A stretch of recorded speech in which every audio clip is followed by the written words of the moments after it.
Good day, dear lecturer. My name is Shanisha Devi, and this is my presentation for my coursework assignment. The topic I chose is inflation, and this presentation covers an introduction, three impacts of the inflation on the Malaysian economy, followed by recommendations, and it will end with a conclusion. So, firstly, my introduction has four sectors, which is what is inflation, how it is measured, trends in inflation rates over the decade, types of inflation, and based on its rates. So, firstly, let's delve deeper into what inflation really is. So in economics, inflation is defined as a sustained increase in the overall price levels of goods and services over time. When the general price level rises, each unit of currency can buy fewer goods and services over time. So this means that inflation causes a decrease in the purchasing power of money. For example, a cup of coffee in 1970 has cost 50 cents, but the same amount of coffee now costs 8 ringgit. If someone saved a 2 ringgit bill from 1970, it would buy fewer cups of coffee in 2025 than it would have in 1970. This reflects the gradual decline in the value of money due to inflation. But why does this happen? Okay, inflation occurs when there's an imbalance between demand and supply, specifically when demand outpaces the supply of goods and services in an economy. Now, elevated inflation can stem from various factors, with economists commonly categorizing the underlying causes into two main types. Firstly is cost push inflation, and the next is demand pull inflation.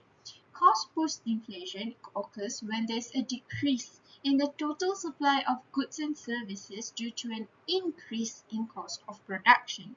When it becomes more expensive to produce goods, businesses raise their selling prices of the finished goods to maintain their profit margin. So, in other words, the increase in cost is pushed onto customers.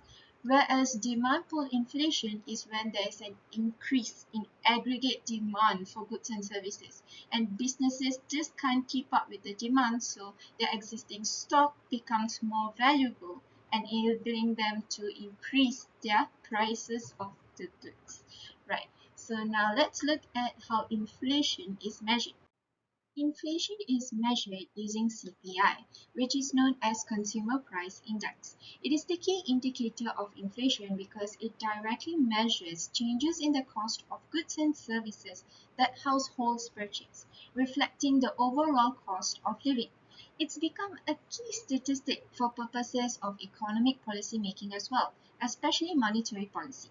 Now, to measure the average consumer's cost of living, government agencies conduct household surveys to identify a basket of consumer purchase items and track the cost of purchasing this basket over time.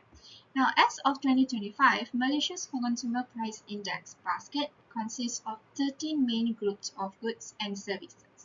Now, to get the rate of inflation, firstly, the cost of this basket at a given time is expressed relative to a base year to get the consumer price index, and the percentage change in the value of the CPI provides the annual inflation rate. Now, let's take a look at the trends in Malaysia's inflation rates from 2015 to 2025. This figure was retrieved from the Department of Statistics Malaysia, showing inflation rates that's been measured using the year-on-year consumer price index. Over the decade, the inflation rates in Malaysia has been fluctuating. As you can see, the average inflation rate stayed between 1 to 5% in the earlier years, but during the pandemic in 2020, the inflation rate declined sharply. This was mainly because of global crude oil price collapse, which then lowered domestic fuel prices even further. The economic stimulus measures also helped ease price pressures during that time. Inflation then started rising again in 2022 as the economy reopened after the pandemic, where demand conditions improved and production costs went up.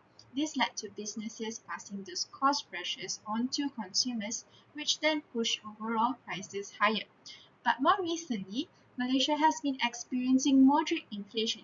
In May 2025, the inflation rate eased to around 1.2%, the lowest in more than 4 years. This lower inflation trend is consistent with the drop in global oil prices.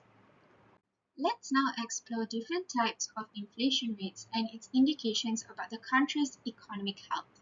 Firstly, moderate inflation is a steady rate of inflation between 3 to 10% per year. At this level, inflation usually reflects a healthy economic growth because people feel more confident spending money now rather than later since they expect prices to rise over time. This helps stimulate economic activity. But when prices rise too quickly, we enter a period of high inflation. This can reach double-digit percentages in a year and often signals that consumer demand is rising faster than the economy can produce goods. So when businesses can't keep up, prices are pushed up rapidly, and this is an indication of an overheating economy. Now, when high inflation escalates to hyperinflation, often exceeding 50% per month, the economy destabilizes. In this situation, the value of money falls so drastically, and people struggle to afford even basic necessities. Hyperinflation is extremely dangerous because the currency becomes almost worthless, leading to an economic chaos. On the other hand, decreased rates of inflation is known as disinflation. It means prices are still increasing but at a lower rate. Disinflation could indicate the stabilization of the economy after a period of high inflation. But when this trend continues and the inflation rate falls below 0%, it's known as deflation. It is the decrease in the price levels of goods and services in the economy. Even though the value of currency grows over time, in this phenomenon, it actually harms the economy by reducing economic activity and raising debt burdens. Now let's take a look at how inflation affects the economy. An economy is a broad term that refers to how people make, buy, and sell goods and services. It refers to how money flows between people, businesses, and governments. For example, the economy of a nation includes how it creates wealth and manages its resources. It can be described by its overall health. So an economy's health and growth can be measured using GDP, which stands for Gross Domestic Product. Now, there's an interrelated relationship between inflation and economic growth. Different inflation rate affects the economy in different ways. So this section delves deeper into the impact of moderate, high, and deflation to the economy. Firstly, moderate inflation can stimulate economic activity by encouraging consumer spending and boosting demand for goods and services. When people expect prices to rise in the future, they are more likely to spend currently.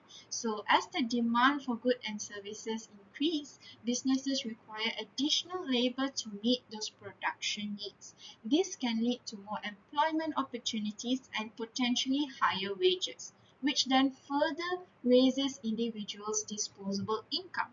Overall, this increased consumer spending boosts economic activity and growth. We can observe the positive effects of moderate inflation in Malaysia this year because for the first 9 months of 2025, the average headline inflation has remained low at around 1.4%, with the rate easing further to 1.1% in June due to a decline in fuel prices and a slower price increase for certain food items. During the second quarter of 2025, domestic demand remained resilient, contributing to an economic expansion of 4.4%. This combination of stable inflation and strong demand reflects a healthy environment for continued economic growth. Now, for high inflation, firstly, rising prices of goods and services increases production costs. Producers then pass this higher cost onto consumers through increased selling prices. As prices rise, consumers become less willing or able to spend, which reduces overall demand for goods and services. This decline in spending slows down economic growth. Secondly, persistent high inflation causes businesses to reduce their investments due to increased production costs and higher interest rates. In an uncertain environment, businesses are less willing to commit to new investments because they can't predict future costs or profits. With fewer investments, less business activity takes place, fewer job opportunities are created, and hence limiting and slowing economic growth. In Malaysia, the Department of Statistics reported an elevated broad-based inflation rate of 3.4%, driven mainly by higher food prices, global supply chain disruptions, and rising input costs. These stronger inflationary pressures likely held back Malaysia's potential GDP growth that year, as higher prices can weaken both spending and business activity. However, the overall impact on the economy was actually contained by the government subsidies, existing price controls, and spare remaining capacity in the economy that year. Deflation lowers economic growth by delaying spending and reducing corporate profits and investments. Consumers delay purchases, expecting prices to fall further. So this shrinks aggregate demand. When businesses see lower profits as prices fall, they cut down on production. So when producers reduce their workforce to lower costs, this increases unemployment and further weakens overall demand, creating a deflationary cycle that can reinforce economic contraction. Malaysia's inflation, as measured by the Consumer Price Index, had declined 1.4% in December 2020, bringing the full year reading to a 1.2% drop. This is due to the lockdown during the pandemic and decrease in global oil prices. Another key driver of this negative inflation is the implementation of the tiered electricity tariff rebate in April. With these weak demand conditions, the economy declined by 16.5% in 2020. Although Malaysia's inflation rate has been moderate today, the economy is still exposed to external risks such as global tariff changes and trade tensions. Hence, inflation management must rely on a balanced mix of policies. While monetary policy plays a crucial role in price stability, it doesn't really produce immediate results. But when it's complemented with a supporting tool like fiscal policy, there's a more direct influence over inflation. Fiscal measures such as taxation and government spending help manage inflation by directly influencing demand in the economy. Hence, I recommend strengthening Malaysia's fiscal policy by improving the tax framework to create a broader and more reliable revenue base. One suggestion to do so is to reintroduce GST with targeted rebates for lower income groups. This is to ensure fairness, and this would also bring in more stable tax revenue and reduce the government's reliance on borrowing. With a stronger public finances and lower deficit, the government can respond faster during inflationary periods without increasing debt or triggering excess money creation. In this way, a more resilient fiscal framework is going to help us maintain price stability and support a healthier, more sustainable economic environment for Malaysia in the long run. As I come to the end of my presentation, I would like to conclude my findings. Inflation plays a major role in shaping Malaysia's economic performance, and its impact can either be positive or negative depending on its level and the factors driving it. Now, over the years, Malaysia has gone through periods of moderate inflation, high inflation, and even deflation. Moderate inflation has supported GDP growth, while both high inflation and deflation has slowed down economic activity. Despite global uncertainties, Malaysia has successfully cushioned some negative effects of inflation through strong monetary policy measures, subsidies, and even price controls. However, as a highly open and trade-dependent economy, Malaysia remains exposed to global inflation triggers. such as shifts in international tariffs and commodity prices. Thus, strengthening the fiscal policy is recommended. Expanding the tax base would provide the government with greater fiscal space to act swiftly and effectively when inflation rises. A stronger fiscal framework would allow more timely and targeted interventions to stabilize demand, maintain price stability, and reinforce long-term economic resilience.